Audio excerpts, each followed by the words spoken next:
Sa ating huling simbahan, sa bisita iglesia na ito, dalawin natin at sambahin ang Panginoong Hesukristo sa sakramento sa altar.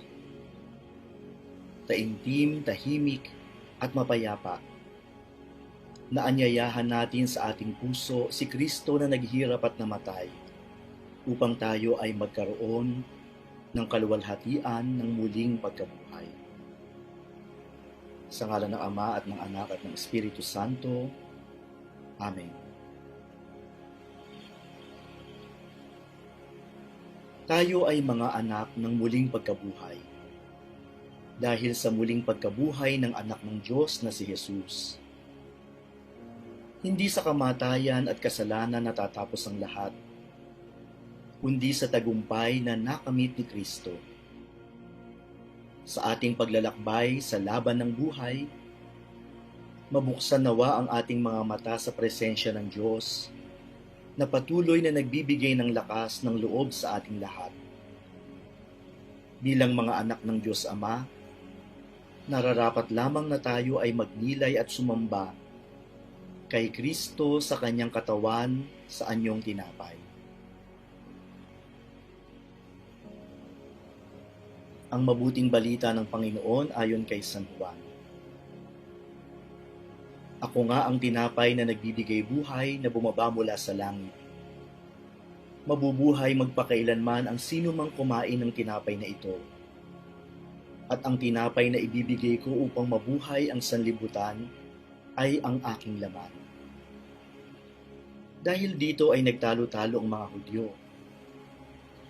Paanong maibibigay sa atin ng taong ito ang kanyang laman upang makain natin? Sinabi ni Jesus, pakatandaan ninyo, malibang kainin ninyo ang laman ng anak ng tao at inumin ang kanyang dugo, hindi kayo magkakaroon ng buhay. Ang kumakain ng aking laman at umiinom ng aking dugo ay may buhay na walang hanggan. At muli ko siyang bubuhayin sa huling araw. Sapagkat ang aking laman ay tunay na pagkain, at ang aking dugo ay tunay na inumin. Ang kumakain ng aking laman at umiinom ng aking dugo ay nananatili sa akin, at ako naman sa kanya. Isinugo ako ng buhay na Ama, at ako'y nabubuhay dahil sa kanya. Gayon din naman, ang sino mang kumakain sa akin ay mabubuhay dahil sa akin. Ito ang tinapay na bumaba mula sa langit. Hindi ito katulad ng kinain ng inyong mga ninuno sa ilang. Namatay sila kahit na kumain niyon. Ang kumakain ng tinapay na ito ay mabubuhay magpakailanman. Ang mabuting balita ng Panginoon. Pinupuri ka namin, Panginoong Hesukristo.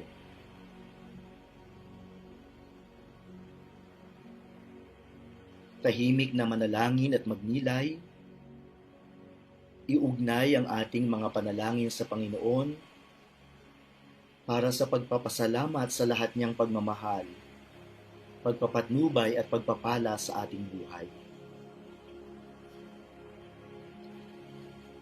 Ama namin, sumasalangit ka, sambahin ang ngalan mo.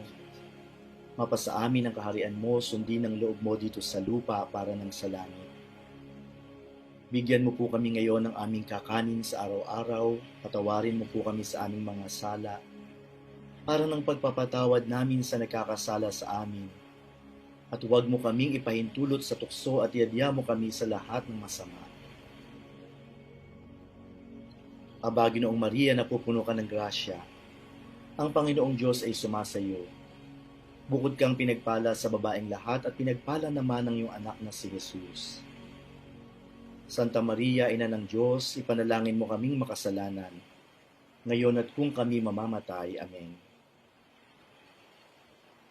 Luwalhati sa Ama at sa Anak at sa Espiritu Santo, kapara noong unang-unang, ngayon, magpakailanman at magpasawalang hanggan. Amen. Panalangin sa pagkilala at pagtanggap sa Panginoon. Buong puso kong tinatanggap ang tunay na katawan na isinilang ng Birheng Maria. Ang katawang nagpakasakit at naihain sa krus para sa sangkatauhan. Ang katawang nasugatan sa tagiliran at binukalan ng dugo. Ito naway maging pagkaing nagbibigay buhay at nagbibigay lakas sa oras ng kahinaan at kamatayan. O katamis-tamisan at kabanal-banalang Jesus, aming Hari, anak ng Birheng Maria, o huwaran ng mabathalang kababaang loob at pagsunod, marapatin mo akong matulad sa iyo. O ganap na halimbawa ng pagpapakasakit at kalinisan, marapatin mo akong matulad sa iyo. O Jesus, payak at matiyaga, marapatin mo akong matulad sa iyo. O dakilang halimbawa ng pag-ibig at malinis na hangarin, marapatin mo akong matulad sa iyo. Amen.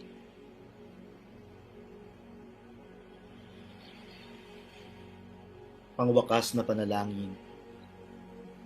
Panginoon namin at Diyos, magpagindapat nawa kaming laging makapagbigay ng parangal sa pamamalagi ng kordero ng Diyos na inihain para sa aming kaligtasan.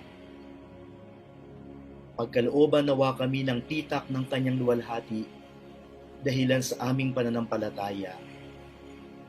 Siya na nabubuhay at nagahari ngayon at magpakailanman. Amen. Sa ngalan ng Ama at ng Anak at ng Espiritu Santo. Amen.